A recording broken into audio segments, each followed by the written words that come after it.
This podcast is brought to you by the Love Serve Remember Foundation and Ramdas.org. Welcome to Ramdas Here and Now podcast. I'm Raghu Marcus.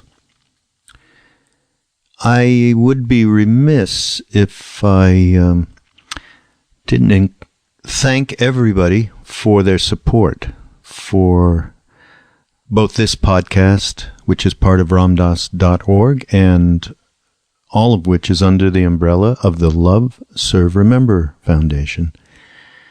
And that's a vehicle for everything that comes forth really through Maharaji, then through Ramdas, then through all of us that were in India back then and got a little peace and have been making lovely offerings through books, through chanting, records, through movies. So we appreciate your support, and we do encourage you, though, to continue, because that is the only way that the foundation is able to support these podcasts and everything else we're doing through the website and everything else that comes through Ramdas and others.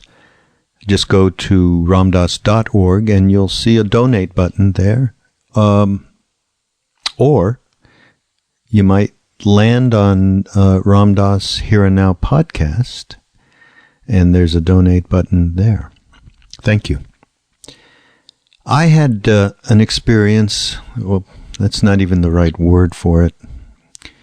I think many of you know, I have to preface this a little bit. Many of you know, I have told stories of being in India with my dad, and he passed last weekend in New Mexico. And I wanted to talk about that a little bit. It was obviously a very deep, transformative experience for everybody. But just to, again, my dad came to India, and many of you who've been listening to these podcasts, you know the story, but just for those who have not heard it, my father was a pretty special guy. But for the first 24 years of my life with him, he was, a bit heavy-handed, shall we say, with me, because I was a bit of a rebel. So those two bits, they were headbutting. So we did a lot of headbutting in those years. And finally off I went to India after hearing, of course, Ramdas's some of these same lectures, talks that we've been playing on these podcasts. And at some point, and I was with my brother, whose name is Lakshman, and at some point we got an email. We got a mail. We got the old regular mail, and it was my father saying, I want to come to India. I want to see what you guys are up to, and I'm going to visit you, which was like, so far-fetched from who I knew this person to be. I was absolutely blown away, and also like in fear of, oh my God, I'm going to sit here with Maharaji, with my father, right? So he did come.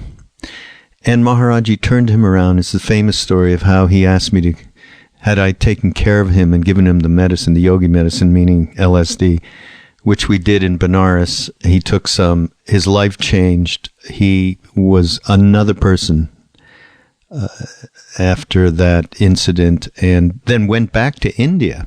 He was only there for 3 weeks, took this acid, it was like Maharaji throwing a piece of dynamite on him, and he exploded into another, it was sort of like a cartoon.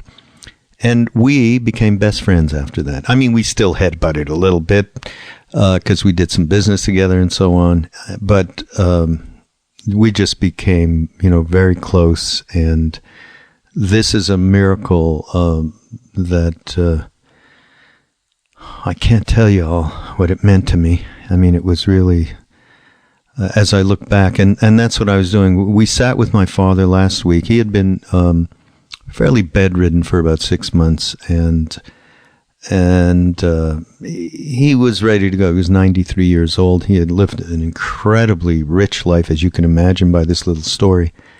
And we are where he lived in Santa Fe, which of course is near Taos, where the Hanuman temple of Maharaji's is.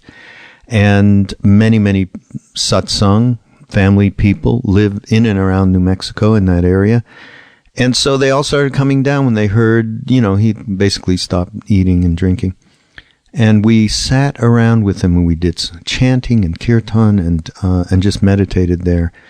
And it was he lived like that. His wherever he was kind of a center where people used to come and gather. And most famously at this farm he had in eastern Quebec, right on the Vermont border. Many people. It was a special place. So we sat with him, and it was a very peaceful and occasion. Maharaji essence was felt by everybody. But what's occurred to me, and of course, the transformation of a being in that moment, crossing over. I mean, it's something that is so, in so many ways, taboo in our culture, and not so in India. It's much more a natural part of life there. They have, thousands of years of knowing what karma is and reincarnation. And, but there, I would have to say, the depth of experience of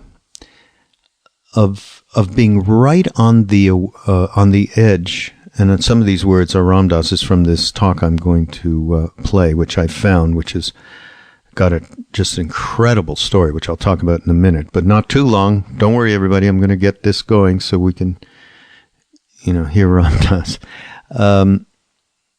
But it keeps you close to the edge of awakening.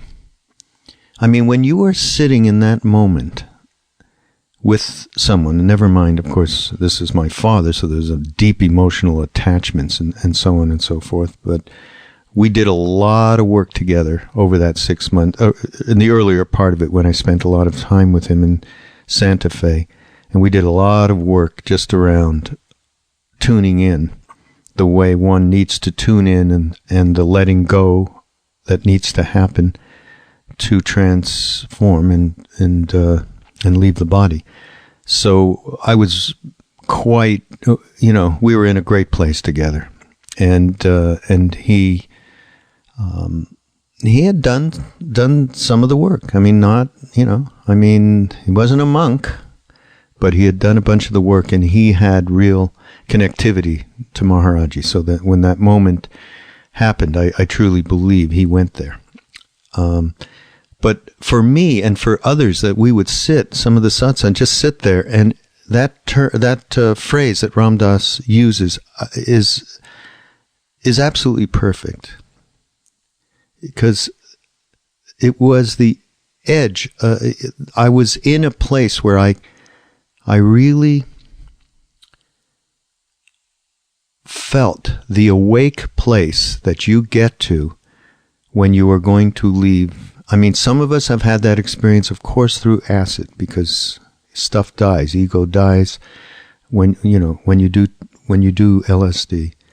And so there is some preparation if you've done that. It was preparation, certainly, be able to sit in the moment with Maharaji, which again is you're very close to the edge of awakening, sitting with a being like that. Very close to the edge of awakening, sitting with a dying person.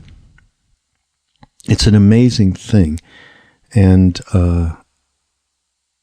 if we could just get into a place where that transformation is not treated with fear. I mean, and I went through it sitting there.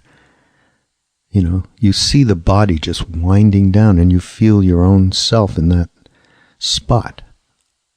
But at the same time, there's such a deep awareness that happens, because we sat there, and I sat there particularly one day with an old satsang friend of mine, Dwarka, and we were in such a deep place with my father in that place.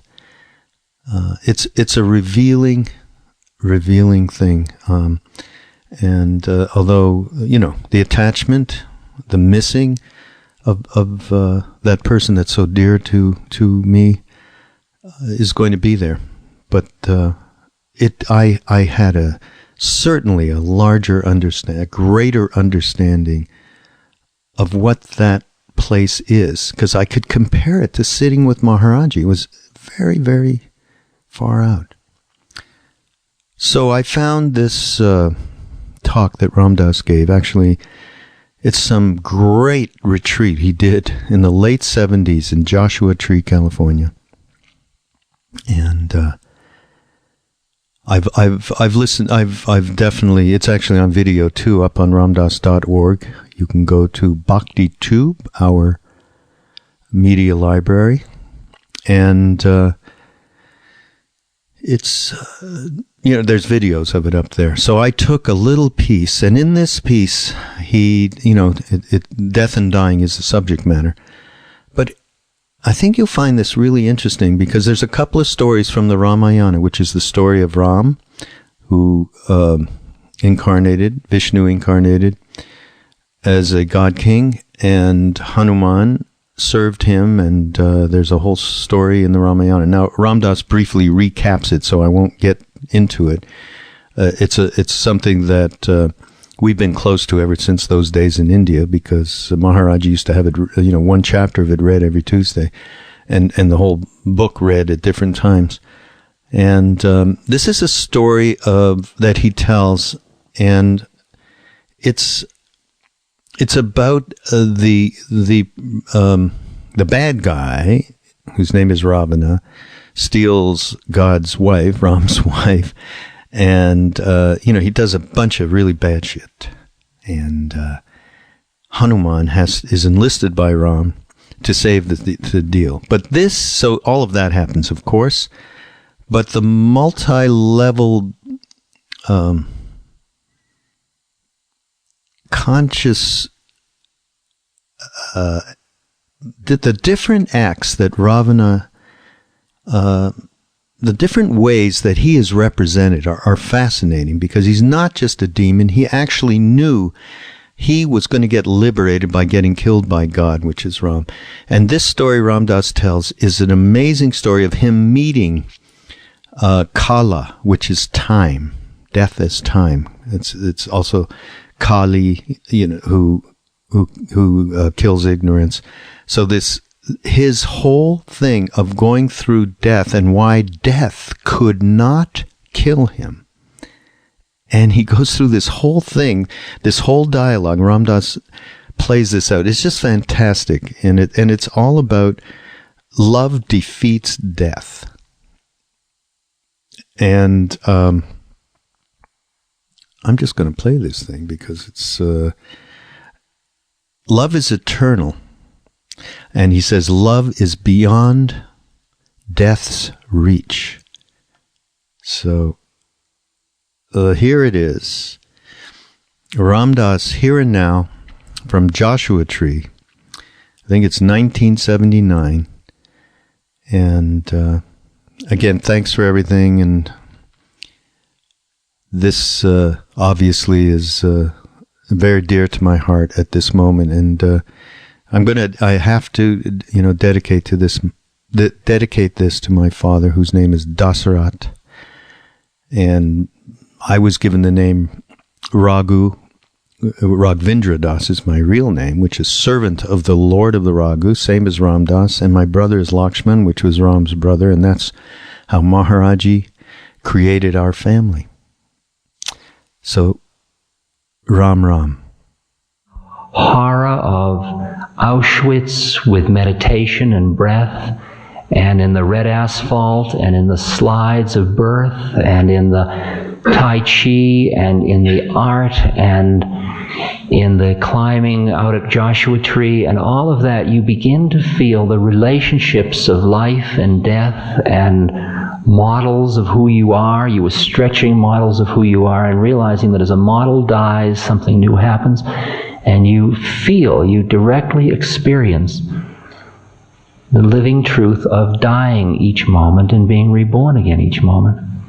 And then you see that this seminar could is easily, instead of being called a dying retreat, could have been called the 822 special, because it's no more or less interesting than what happened to you at 8:22 this morning. It's just another moment. It's another moment. It's another moment. It's like puberty or marriage or all of the big things are really just more. People have said to me, what was the critical event that turned you, whichever way I got turned you rotten or sour or whatever it was? And when I think about it, I realize there was no critical event. There was no critical event. Because if I had not, then this wouldn't have happened. And if I hadn't, then this wouldn't have happened. You say, well, wasn't it when you met your guru? Well, if I met my guru, a lot of people met Maharaji, and for some people nothing happened at all. They thought he was just a nice man. Maybe the acid prepared me to meet Maharaji. And maybe psychology prepared me for the acid. And maybe all my early neurosis prepared me for the psychology. And on and on and on. Where do you go in and say that's the one? And what else can prepare you to die but the way in which you live your life? And we've really touched how this moment is what it's about. Is this the death moment or the birth moment? Was this retreat a death of who you thought you were? Or is it a birth of who you're about to become? Is it both? None of the above.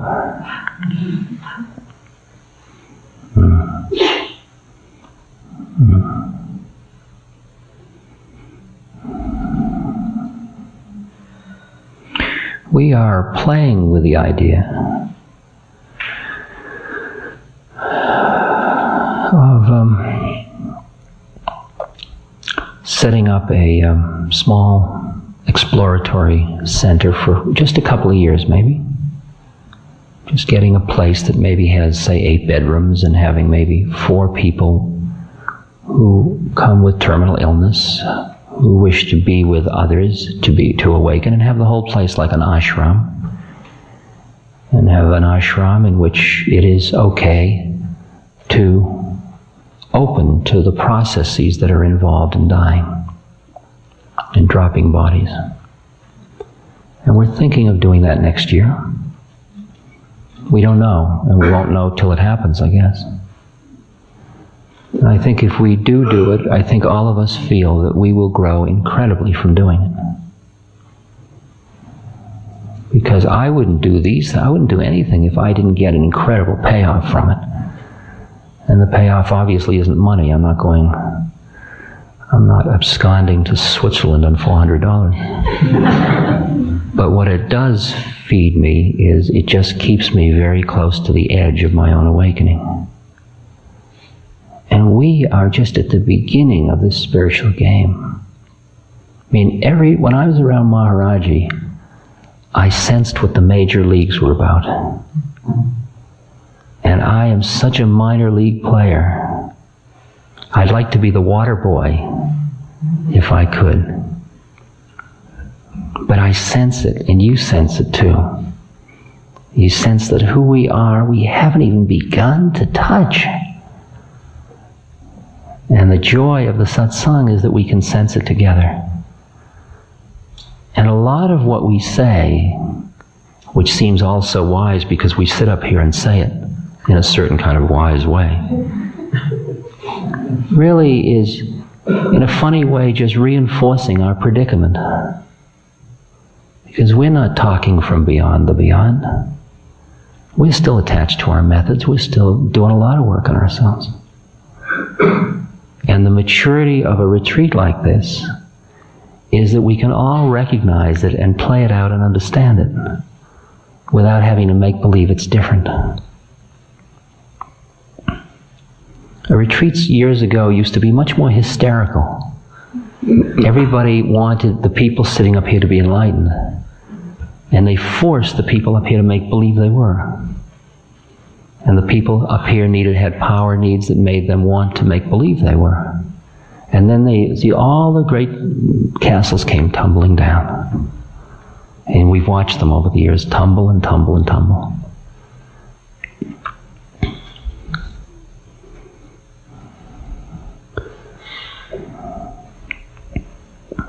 And perhaps we're getting just more honest with ourselves now, so that we can have this kind of retreat in which mature people can come together to explore accepting the responsibility that what's happening is happening in each of us, and that what you carry away is in each of us, and you're not going to just carry away a set of memories about a pleasant 9 days in Yucca Valley, or, oh, isn't he wonderful, and all that stuff. You're going to carry away a somewhat expanded and somewhat looser and somewhat more present sense of being. And you see that this is just another experience. It's nothing special, it's just another experience. And tomorrow, for each of us, there'll be a whole new set of experiences. And to the extent that what happens to you tomorrow is any less than what's happened to you today, so there's your work. For in every moment of your life is all of it. All of it. It's not going to be better then than it is better now than it is then. It's all going to be good if you stay in the now. When you're driving down the road away from here, that's what it is. It's not a set of memories of, oh, remember when Wavy did, and when I looked into the coffin, and all that stuff. It's not that. Those are fun, but they're like, as I said before, moldering butterflies in your collection. They're like, our culture has this thing of collecting photographs for later. About a month and a half ago, I've been carrying for years these boxes of my memorabilia. These are pictures of me as a child, and my graduation, my diplomas, my PhD dissertations, pictures of old love affairs and love letters, and then important documents like articles and important letters from important people, and dialogues between me and Tim Leary when he was escaped, and then stuff in journals, and then stuff of the psychedelic movement, all the history of that, and all these big boxes. And I thought, oh, they're so precious. I've got to keep my history. And then this time I was going to rent the house out. I rented a house, and I was going to sort of sub-rent it to Ramdev and Vajra. And they needed the space, and what were we going to do with the boxes? And I suddenly was going to have to rent a place to put these boxes. I thought, I'm going to spend $30 a month for what? And I've got to think it through. What am I spending this money for? To preserve this stuff. It's as if, you know how you go through old pictures and love letters? Oh, remember that. Oh, remember Yucca Valley? Remember when we all dressed up as clowns? Look at that picture. What was her name? I know. Let's see. We were very close. What was her name? And you have a little warm tingle. Isn't it wonderful? You have a personal history. But I realized after a while that those boxes had gone unexamined for years, because each day of my life is so much that why would I delve into the past anymore? And I began to think, why should I anticipate that any of my days in the future are going to be less than the ones now? So why am I carrying this for? Nobody else seems to want it, so what am I doing it for? I'm doing it because I'm thinking I'm going to need a rush later on when I run out of stuff. But I'm not going to run out of stuff, so I don't need a rush, because dying is certainly going to be interesting, as we found out this week. And I can spend years doing that. So we had a big burning, and we burned all of it, and it was just incredible too. At first I was doing very wise guy and facetiously, and then I started to feel one copy of this picture, I'd never see it again. And I milked it for all the emotional value. So we put it in the file. We even made a movie of it, so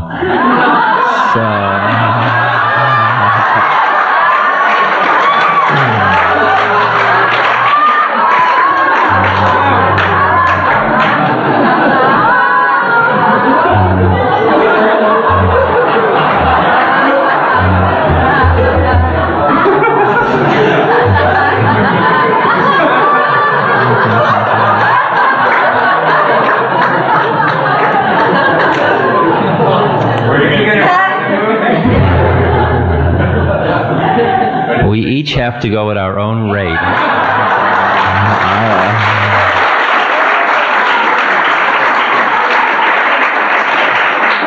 I don't laugh at you. I don't know why you should laugh at me. I'm doing the best I can. Don't push.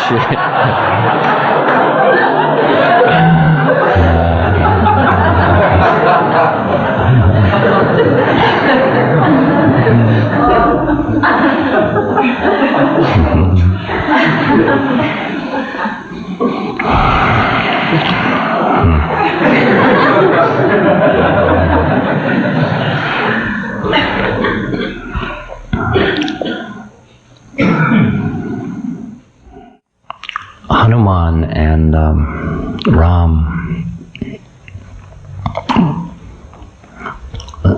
accounts of their sojourn in form are recounted in a book called the Ramayana.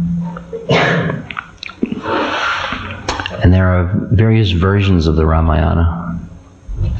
There's a very lush devotional version by Tulsidas, which is the sort of folk version of India. And then there is a very scholarly and philosophically profound and lengthy version by Valmiki, the poet. And a fellow named Buck in America,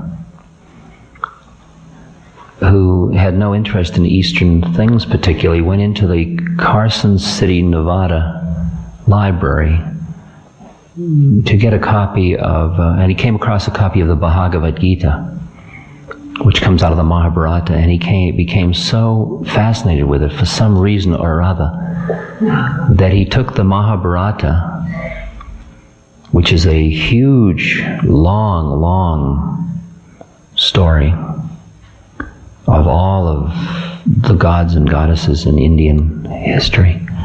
And he took the Ramayana and he rewrote both of them into short, very readable books with great sensitivity in most cases. Most of his stuff is quite sensitive. And he finished these two books and then died at 36 years old before either of them were published. And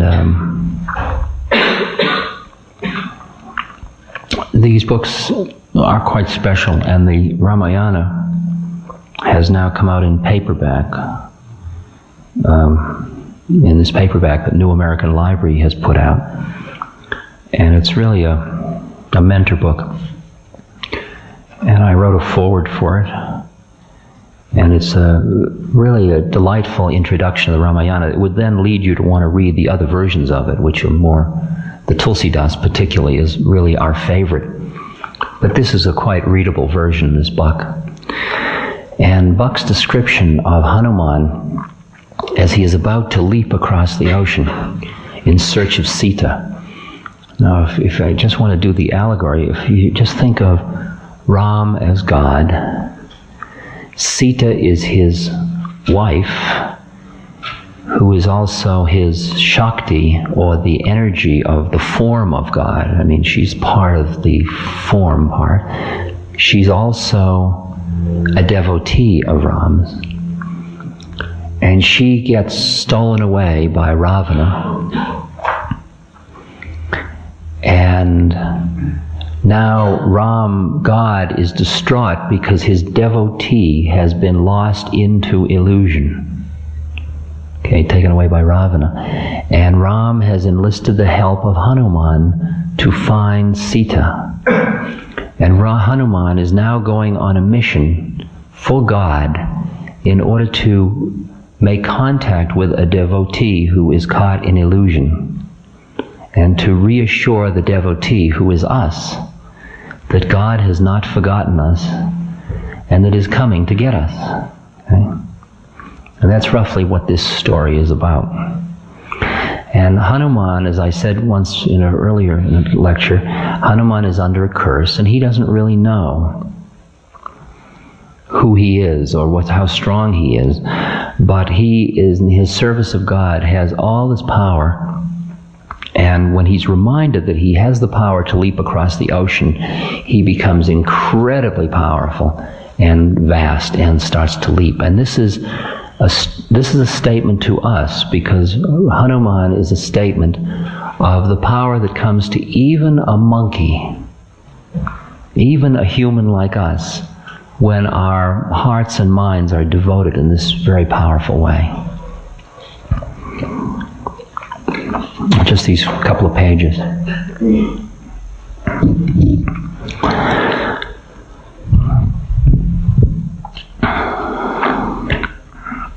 And Hanuman now is right at the southern coast of India, and he's about to leap across the ocean to Ceylon, Sri Lanka, which is quite a long leap.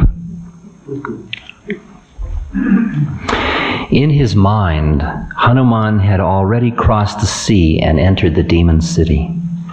He climbed one of the Malaya hills to get firm ground under his feet. He began to fill up with power. He grew very large and heavy, and his tread pressed down the hill and crushed the caves of the serpents.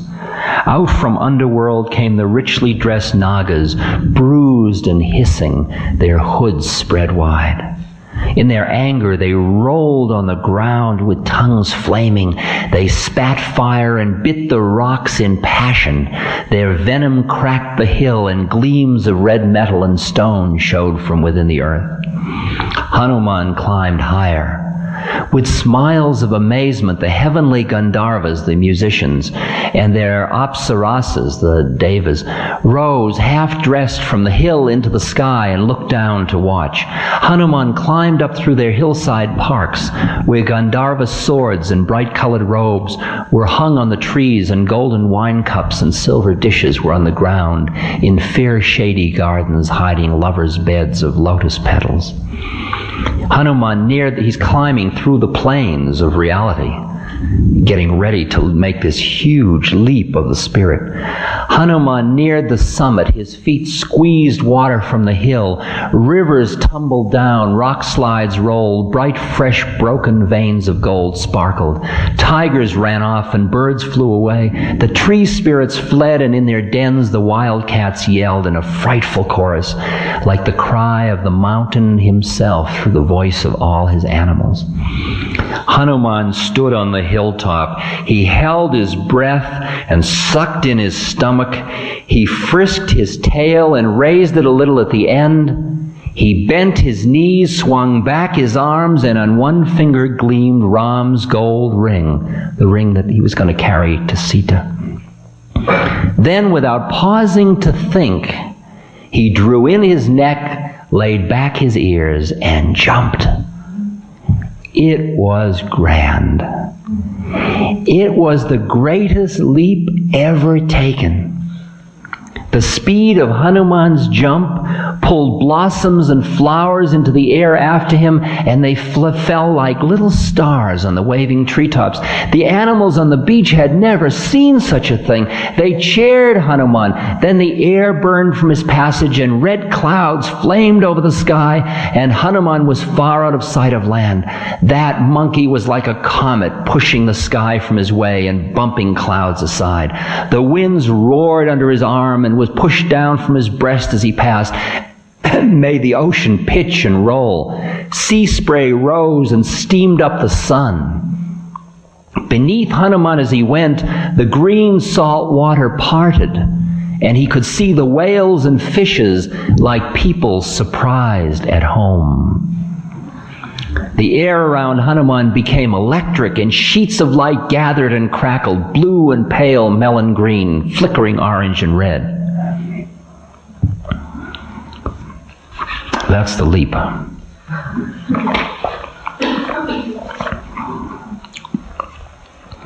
Then one other section I want to read to you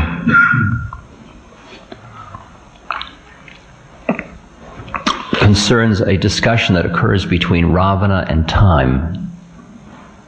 We've talked a lot during this retreat about time and about the almost ephemeral nature of time. I think we've gotten a sense that love in relation to time, that when one touches eternal love, not love of that which changes, you come into Christ love, or that kind of spacious love, that you're free of time, you're living in eternal time. Now, to understand this passage, you've got to understand that Ravana, who is the bad guy in the book, is actually a very high yogi who's taken a heavy incarnation. Okay? And he's taken it because he knows that if he's so bad and he outrages God enough, he steals God's wife, which is pretty outrageous, that God is going to come and kill him. And that the act of being killed by God will liberate him. It's the final incarnation for him, okay? And it's also needed for the story to occur. Otherwise, there'd be no Ramayana, and Ram wouldn't... I mean, this is all part of the many levels of the dance of life, okay? So the bad guy isn't necessarily always the bad guy. He may be just a good guy in drag. So here is Ravana now, this is the night before the battle in which he's going to get wiped out by God, by Ram. And he sort of knows that already, but he's been very arrogant through the whole business, right? And all the time, he was doing all this because his love of God was so great, even though you never knew that along the way. You only find out that later on. All the time, he just thought he was a big egomaniac, right? Got the story? Okay. So Ravana goes out on the parapet of his palace, and he's dancing in the dark. He's dancing in preparation for the battle. He's dancing he's so powerful because he did austerities. He has 10 heads, which is not unusual. I mean, everybody's a little unusual. I mean, Hanuman seems to be a monkey, and Ravana has 10 heads. It's a different time span than we're used to. And Ravana did austerities to get Shiva's love for Shiva, for God. And in each time he did a ritual, he'd cut off one head and offer it to Shiva. And when he cut off the 9 heads and was just about to cut off the 10th one, Shiva appeared and said, "Look, you're so devoted. You're giving me all your heads. What do you want? Let me give you a boon." And Ravana said, "I want power over all the worlds." Total power over the 3 worlds, the world of the gods and the human world I want the gods and the animal world and the underworld. And he got this power. He never even thought of including humans because he thought they were so trivial. And then he became this obnoxious leader in which he was screwing up everything out of his arrogance. And the gods got freaked, and they went to Vishnu, who was the preserver of the universe. And they said, "Vishnu, you've got to help us out here. This Ravana is screwing up the whole thing." And Shiva gave him all these boons, and he's got everything he wants. Or Brahma actually gave him the boons. Brahma, Vishnu, and Shiva, just 3 aspects of the same thing. And so they said, "Vishnu, would you please figure out a way to get rid of him?" And he says, well, they realized he had never mentioned that he wanted power over human beings because he thought they were so trivial. So Vishnu said, "Well, I'll take birth as a human, and I'll do him in for you." And he took birth as Ram, okay, among other things. Okay, now Ravana is about to go into battle with Ram, okay? Got the story. That's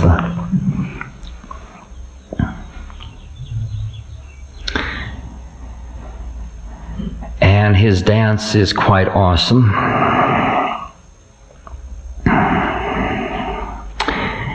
And then the dance ends, and there is a sudden silence from the city, and the worlds are empty of sound. His dance is finished, and Ravana disappeared from view.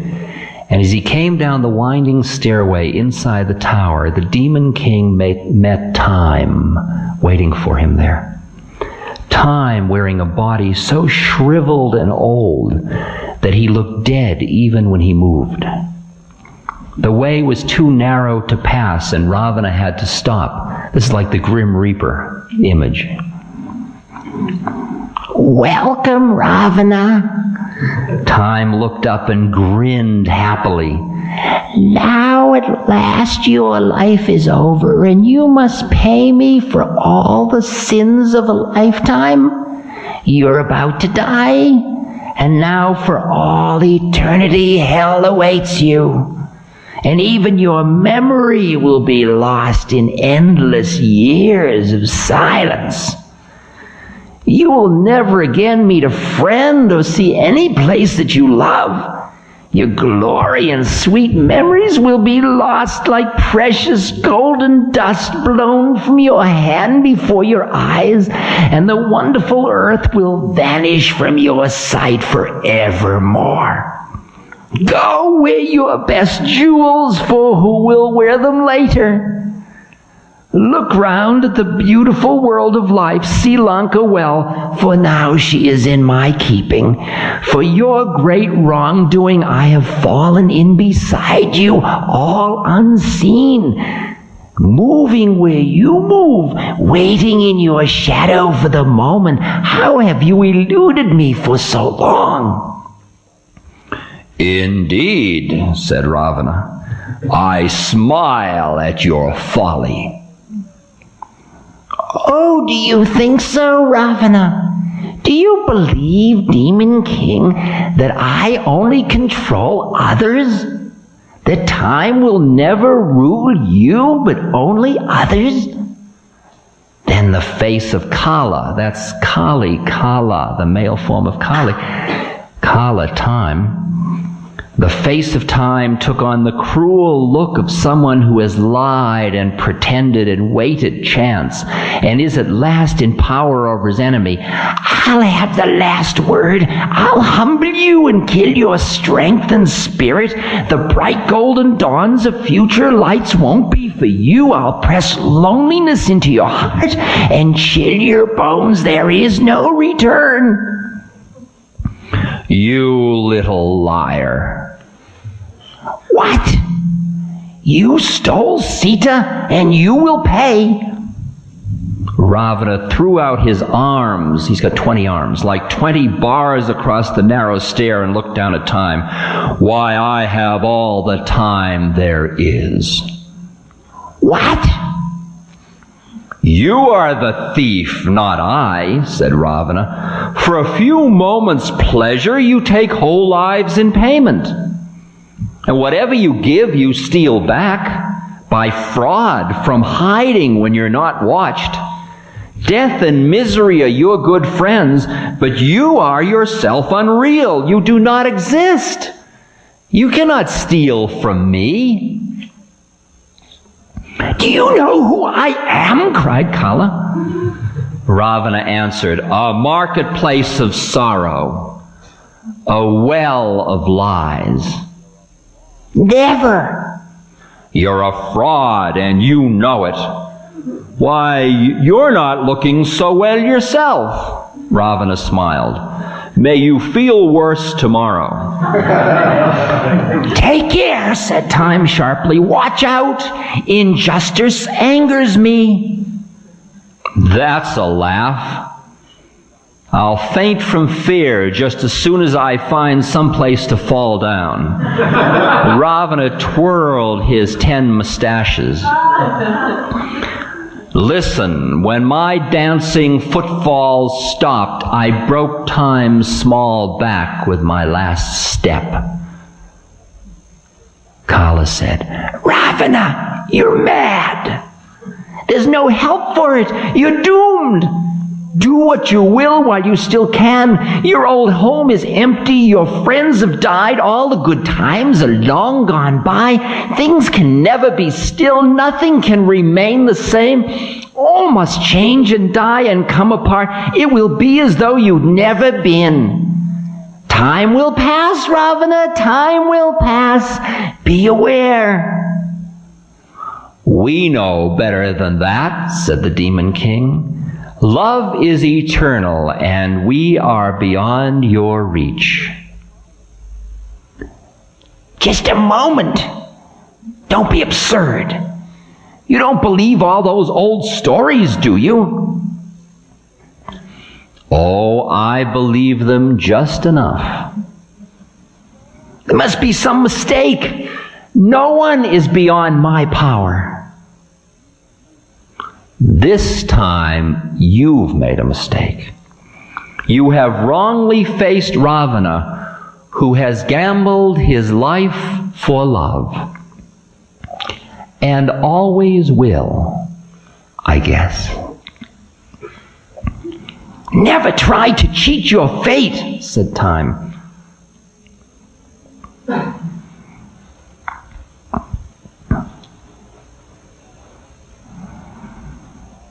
Ravana says, all loss of love or life is a lie.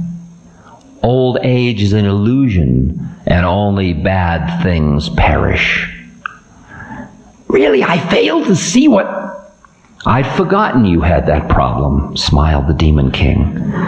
But I must be on my way now. I can't be late, and my time is far too valuable to waste on anything but daydreams.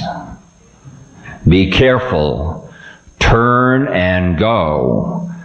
Back away from Ravana, who will fight and die for love. For good love never dies. How'd you find that out? Oh, Kala, stand aside. Pretend to rule styles and fashions if you will, but don't talk of being over me. You're but a poor slave yourself. You mean nothing to me. I command you to go.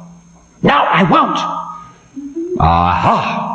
Ravana swiftly bent down and looked close into the wasted eyes of Time with that terrible demon look he had.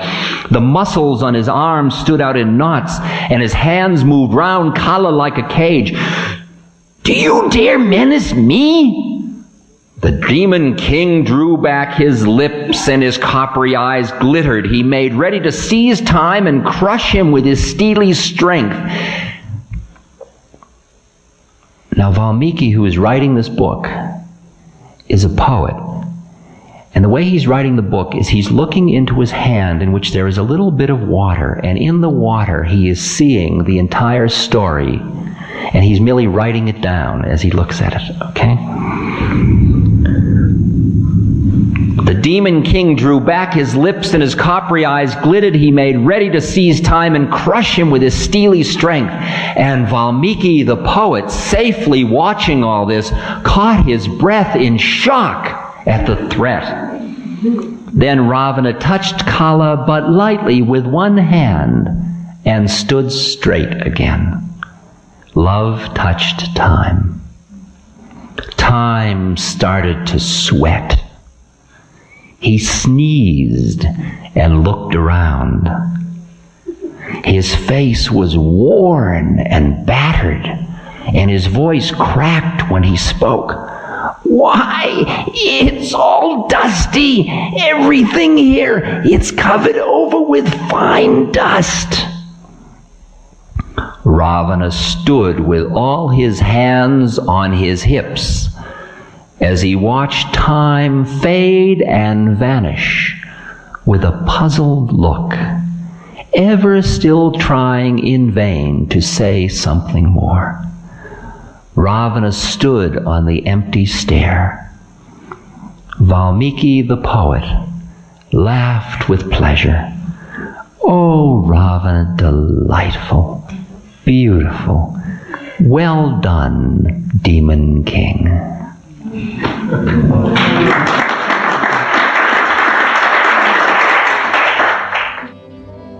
This podcast has been brought to you by the Love Serve Remember Foundation and Ramdas.org.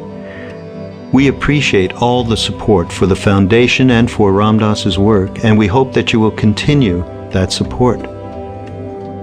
You can go to Ramdas.org and click on the Donate Now button and follow the prompts. Thank you.